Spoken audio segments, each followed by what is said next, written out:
Welcome to Cozy Coven Chats with Jenny C. Bell, where we explore the journey of the witch.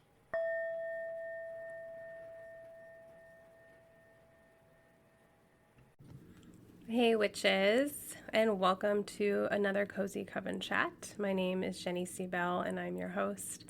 You may have noticed I have a new logo and a new kind of subtitle. So the podcast is Cozy Coven Chats, a witch's journey back to simplicity. And this is season 2, episode 1. It's all in the same year. I have really been reflecting. So let me explain the changes and why. Bear with me, sit with me, grab a cup of tea, get cozy. I will be going over some interesting things this week and some journal prompt ideas and ritual ideas. So hang in there. But I want to explain just some things. So first of all, I never really thought seriously about doing a podcast. I was under the impression that it was a lot harder to do. Not saying that it's like super easy, and it's definitely a privilege to do. But I just kind of assumed, I don't want to take on one more thing. Like, I'm on these different social medias, I'm writing books, I'm a mom. Do I want to do this? But the more I sat with it, the more aligned it felt, right? And as a child, one of my favorite things to do is someone bought me a stereo with 2 cassette players, and I would make my own radio shows. I would make the commercials, I would invent guests, I would make voices. One of my favorite things I ever did is I figured out that if I ran the water faucet in the bathroom loud enough and put the the cassette and everything near it, it sounded like it was in front of a waterfall. So I have always had no problem talking to no one into a microphone because that was just imaginary. It was just purely fun and nobody listened to it. And so, I guess it was meant to be to do a podcast. But the more I sat with it, every summer I kind of take time off because I'm a human, believe it or not. A magical human, but still human. I always take summers or time off in summer because my family's home. I have 2 kids, 10 and 15. I also was a teacher for so long, classroom teacher, that I'm just kind of that mindset of summer we do a reset. So it's okay, this summer I'm going to pull back from social media somewhat. I did have a book come out, so couldn't be as much as I would have liked. I was I'm going to end the podcast as is and just let that sit and decide. And if you listen to recent interviews with me, and people have asked, what about the podcast? And it's just oh yeah, it was an experiment. I didn't have a full answer as to whether or not I wanted to continue. And I tried a bunch of stuff. So if you hung on to season 1, it was you got my story, you got some interviews with some really awesome authors, you got some crystal information, you got a meditation. I was just really, truly experimenting. But as the more I sat with the idea, and the more I reflected about my life and everything in general, the world, the way the news is, I really thought about how personally I am really getting back to basics and trying to live a more present and more meaningful life again. It's something I circle back to over and over again. But when the news and the world gets so hard, it's important for our own personal day-to-day practice to be nourishing, to be healing. And it's a privilege to be able to do those things. And I don't feel selfish about it or any, I used to have mixed feelings, why I shouldn't be, I should be doing something else. But you can't pour from an empty cup. And also, A Course in Miracles says, when you heal, you don't heal alone. It's not a direct quote, but something like that. And that's always stuck with me that, I've seen studies about where large groups of people meditate, the crime rate goes down. It's energy is energy. And as a witch, I believe in the invisible world. I believe in energy. I believe in changing energy. And so if you ever get kind of, weighed down by, all the suffering in the world and people are losing their rights and all of these things, and you're I don't have, who am I to go and meditate? That's frivolous. but you matter too. And your suffering no one wants that. That's just being a martyr. So as you see the world suffering, you need to fill your cup and do what you can to give yourself the good energy and the nourishment you need so that you can help later, right? If you're an activist or whatever. We also need nourishment. You can't just sit and look at the news cycle and just be down all the time. That doesn't help anybody. I remember reading, I think it was in You Are a Badass, something about you don't want to send people worry. That energy is ugly and sad and heavy. You don't want to be oh, I'm so worried for you. Instead, it's I send you love and courage, right? I think in that book she calls it smearing fear. You don't want to surround yourself with people that smear fear on you. If they're always oh, I'm so worried for you, or be careful. Those, it's from a place that they probably mean well, but that's why when I'm in an incubation stage and I'm starting a new project, I only tell people who I know are going to be yeah, I get it, girl.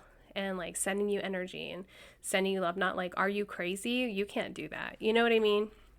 And so I don't think it's selfish or self-centered to nourish yourself, heal yourself, fill your cup. Because remember, you also heal all the generations around you. So you heal your ancestors, you heal future lineage. Even if you yourself don't have children, you are going to be someone's ancestor someday. And so I think I wanted to, that really got off track really fast. I wanted to create a podcast that was about my actual day-to-day experience, things I do. And I'm not a performative witch. Yes, I have, a good amount of people on Witch Talk. But it's not performative. I'm not there making up rituals and doing these elaborate spells and making things really beautiful unless that's actually what I'm doing. Does that make sense? So I'm not here to perform. I'm here really living my journey. I, often in our coven, I participate, I'll ask a question, what you're struggling with. I'll participate and answer. I'm not perfect. I don't have it all figured out. If I did, I think I'd just be done. You know what I mean? I kind of always think when you have it all figured out, what's the point after? There's always something to learn. There's something to heal. There's something to do. There's something to create. There's always more. And if you stop doing all those things, you stagnate and then you create more problems, I think. And then you have to go all over again. It's a cyclical journey, right? It's a spiral.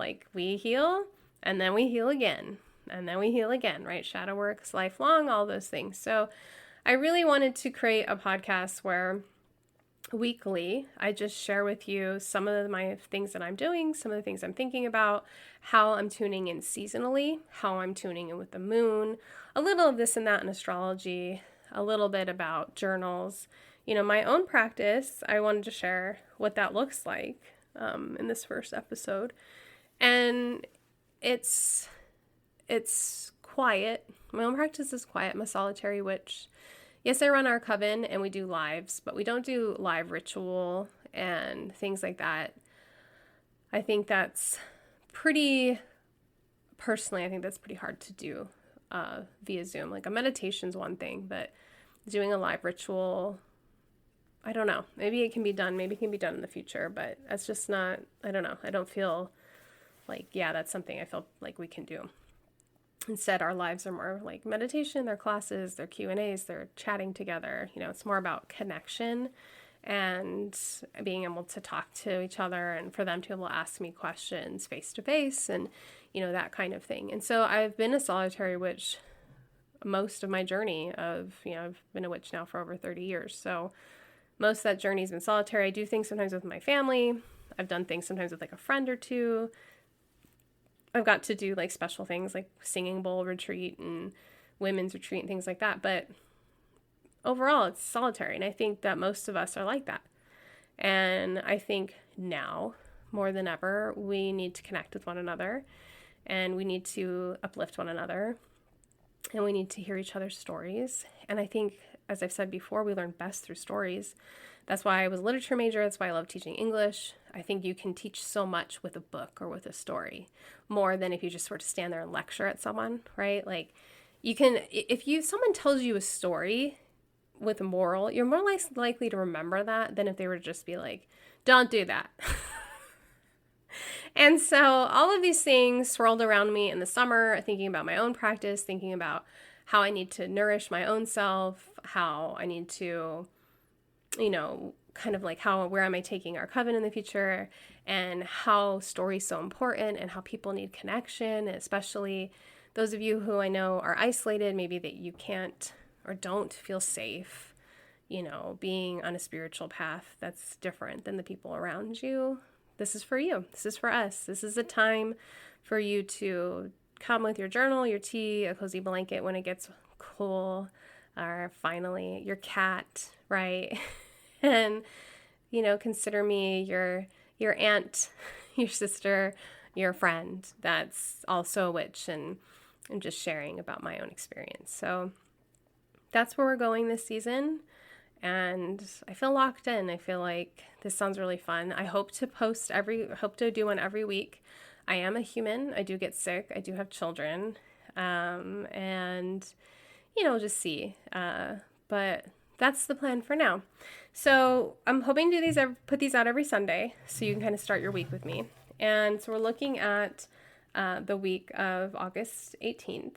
And I'm not going to go deeply into astrology because that's not my strength.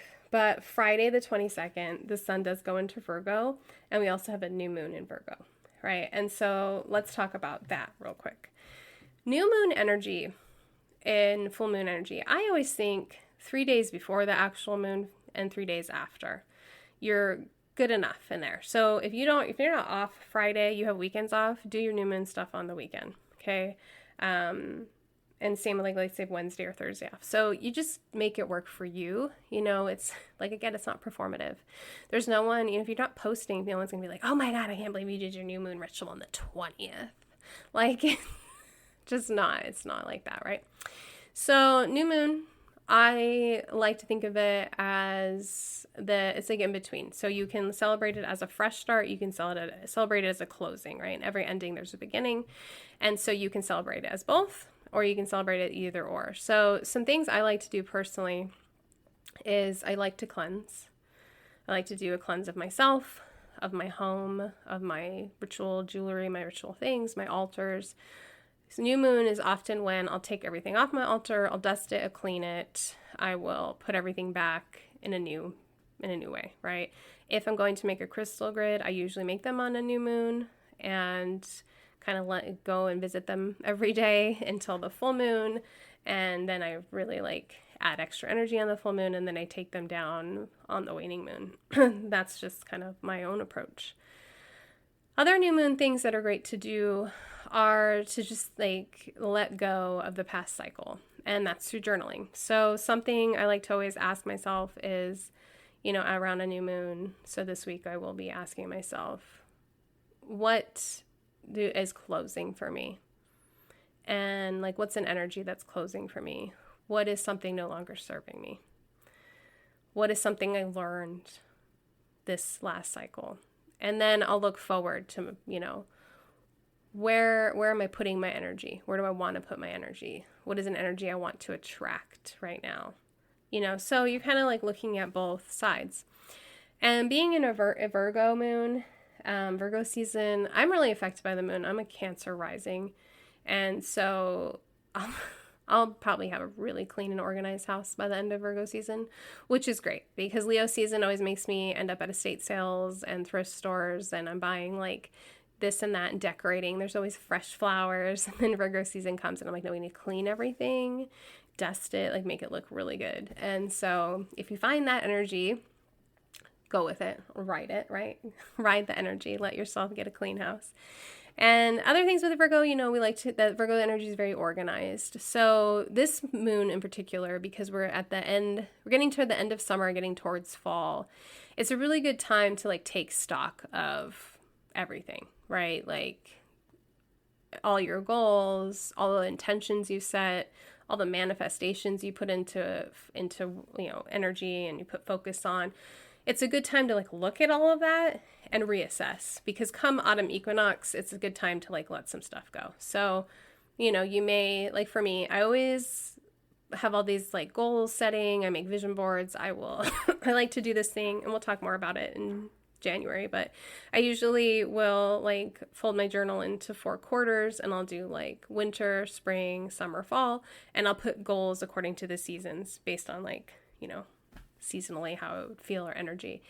And this is a time I'm going to revisit and probably be like, why would I want to do that in fall? Like, that happens every year. Like, who was she that came up with this idea? She's different now. So yeah, it's a good time to start taking stocks as we go into Virgo season. I'm always a little sad to see Leo season end though, because I don't know, everyone just shines brighter. And my daughter's a Leo. She's like so beautiful. So I feel like everybody's at their most beautiful and their most flamboyant during that time. So yeah, that's what's going on in the moon. We are still in Lunasa or Lammas energy, so first harvest energy. You're probably seeing more, like corn, and if you live in North America, more of that kind of harvest energy. If you may even see leaves starting to change depending on where you live. So we're in between summer and fall energy, and so things are winding down. This is a really good time of year to get into thinking about winter and cold and flu season. So I definitely am an amateur herbalist. I'll probably be studying herbs forever and always call myself that. But this is a good time to make fire cider, which I have in our coven, and I think on TikTok, 4 thieves vinegar. It's a good time to do that. It's a good time to make tinctures. It's a good time to put honey into natural, like organic honey, and let sit a couple weeks in a jar. Those are so good for when you're sick. You can do the same thing with sage. It's a good time to stock up on warming spices. Clove, really good for sore throats. Sage is really good for sore throats. Really taking stock of those kinds of things. We always go and pick elderberries and make elderberry syrup or elderberry ice. That's actually our favorite, where you kind of freeze the syrup into ice cubes. Very soothing. It's a good time to take stock of your health too. Like, do you have vitamin C? I'm not a health professional. Okay, don't come at me for that. Like, do everything at your own risk that I talk about. But I feel like it's a good time to just take stock of all that stuff. Vitamin D, it's very dark where I live in the PNW. Still not used to it, being in Southern California for so long. Do you need like a solar light? Do you need a red light? Like, think about last winter. Were you sad? What are you going to do to change that? It's all that kind of time. Summer's winding down. You might want to get out there and play a little more before fall actually comes, depending on where you live. And yeah, just kind of those kind of ideas. That's the energy, I think, of the moon and the seasons right now. What I'm doing every day personally right now is I am setting an intention in the morning, which I don't usually do. I'm very task oriented. So I have a to-do list, multiple to-do lists. I usually wake up and I do whatever my family needs me to do. Okay, I'm grocery shopping, I'm taking kids for haircuts, I'm cleaning, I'm watering, I'm gardening, taking care of tasks, and then working, writing, all those things. And so I am trying instead, something new for me is, instead of being so task oriented, I'm trying to set an intention every day. And so I sit after I say prayers. I always play singing bowl music, and I should look up. I'm going to look up by the way, I don't know, I'm not filming this, and I won't be. So if you're watching this on YouTube, it's just going to be the ambient video. I just feel much more comfortable not talking into a camera for so long. So I hope you understand that, and I hope you can respect that. Oh yeah, so on Insight Timer, which is a free app, by the way, there is this person, Healing Vibrations, and it's always this person with their cat and their singing bowls. They're beautiful, and my cats really do love them, and they're all like an hour. So I always listen at least an hour. So I listen to Healing Vibrations on Insight Timer. I say prayers. I do call on the elements every day. That's just personal. And then I've been setting an intention. And it can be really simple. Yesterday's was to get outside more. And because the weather was nice, I'm like, I need to make an effort. And so I sat outside and read twice, which, like, hey, if you're busy, like, that's a luxury. And then today was to create. And look at me. I am creating. So perfect. And so I do that. And then my other thing that I've been doing for a long time now, I got it in, originally is from Cindy Brannan's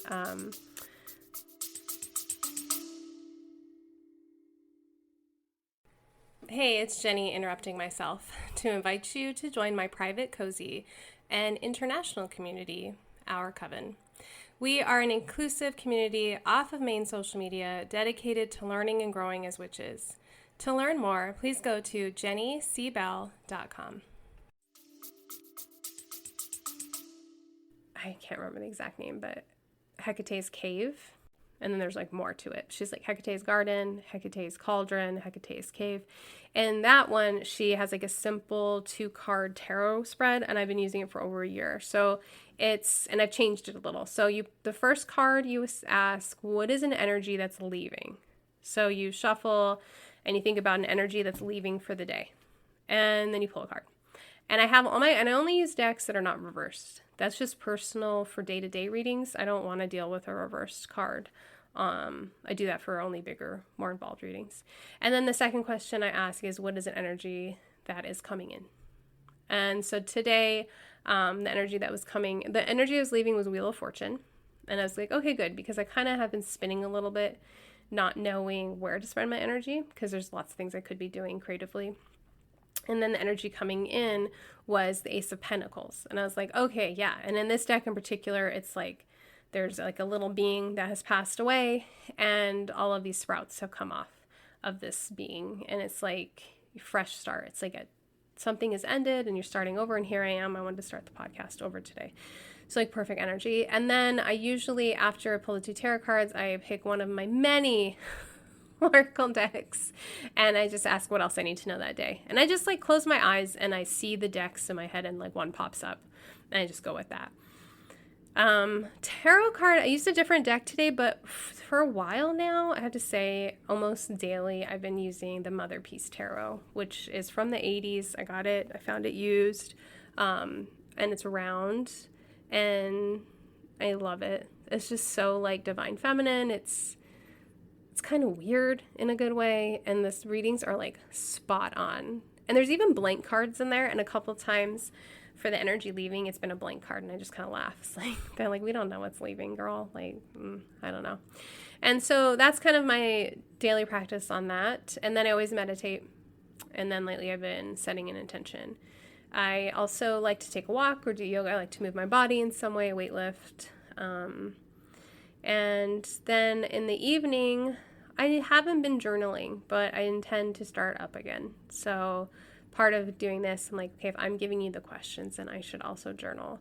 And I really do like journaling. I started really consistently journaling when I read The Artist's Way by Julia Cameron, which if you're trying to lead a simple life and really focus on the simple abundance and the gratitude you have and be present, it's such a great thing, even if you don't consider yourself an artist. The only thing is I really recommend that you have to go all in with this book. So it's like you have to do what she says and follow the weeks, because otherwise it's pointless. But one of the things she has you do every day is write for 10 minutes. And I had 2 books born after that, so I feel like it really worked. So that's a really good one. And then also there's a book called Simple Abundance. I can't remember the author. Let me look it up. But it's a pink book from the 90s. And like, I feel like I've seen it in lots of women's kitchens over the years, as someone who grew up in the 90s. And it was a bestseller. Yeah, it's called Simple Abundance, A Day Book of Comfort and Joy by Sarah Van Brethnock, I think is how you say it. You can definitely find it used. It's free all the time. You're always seeing like free little libraries, but it's just about each day. It's like a daily, and not a Christian way, because a lot of these devotional or daily books are Christian. It's just a book that each day she's like helping you tune into the seasons and the holidays and helping you take better care of yourself. It was like intended, I think, she worked from home, but I think it was really intended for like women that like were housewives and needed to fill their own cups. And so it's a little, like in a few places, a little outdated, but for the most part, it holds true. And in both of those books, they talk about taking yourself out on a date. In The Artist's Way, it's like called taking like your little artist out on a date. And consistently, when my kids are in school, I like to do that. I like to go like look around a bookstore, walk around a park, look at a gallery, go to the library. Like, it's just an idea that you go somewhere alone that you would enjoy. It doesn't have to cost any money. And so that's something I try to do weekly. I haven't really done it much this summer. I did get together with friends, which, like, if you're in your 30s or 40s, that's hard to do. Like, if you're not retired, I feel like that's hard to do. If we can ever retire, who knows? Don't mean to be a downer on that one. And so, yeah, that's kind of where I'm at. I did sign up for a CSA. I talked about it, I think, which is, where you help pay ahead of time to a farm, and then you get produce consistently from that farm. There's also like CSAs for all kinds of things. We have an herbal CSA here. We have one for seafood. Like, there's different ways to do it. So this was through Red Buttes Farm, and it's been amazing. Like, it's honestly, we're gonna do it every year. Like, I get so excited. I pick up my farm box every Tuesday at the farmer's market, and I have eaten new things. We had yellow watermelon a couple times, so it's like looks like a red watermelon on the outside, but it's like this pretty yellow color inside, and it's so good. We've had snow leopard melons, which are like honeydew but white inside. I had a canary melon. I had kohlrabi and shishito peppers. Those are all things I've never had before, and it's been really fun. I've been fermenting and pickling. I've been baking. I just made zucchini brownies today, which are in our coven kitchen area. And yeah, it's just been a way to tune in. I was telling my family, so it's kind of a specific reference, but if you read to your children or for yourself, there was even a TV show. Richard Scarry wrote these Busy Town books, and it's like, there's Roger Rhino driving down the street, and I feel like getting this farm box, it feels like that. Like, there's writer Jenny going to see the farmer at the farmer's market, getting her box. It just feels so quaint and cute. And like, to know that the food grew near me. Like I said, it's a privilege. And if you have the opportunity to ever sign up for one, I highly recommend it. It's just a way to tune into your community.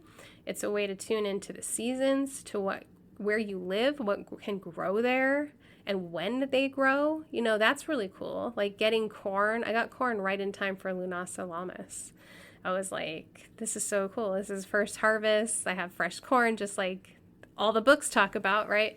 And so it's just been beautiful. It's been such a beautiful experience. There are times where I'm like, oh my gosh, what am I going to do with all this kale? But freezers are great. I did make pickles for the first time, fermented pickles. And so you don't pickle them. I had to go get oak leaves for the tannins so they stay crisp. I mean, it was just like such a fun little thing.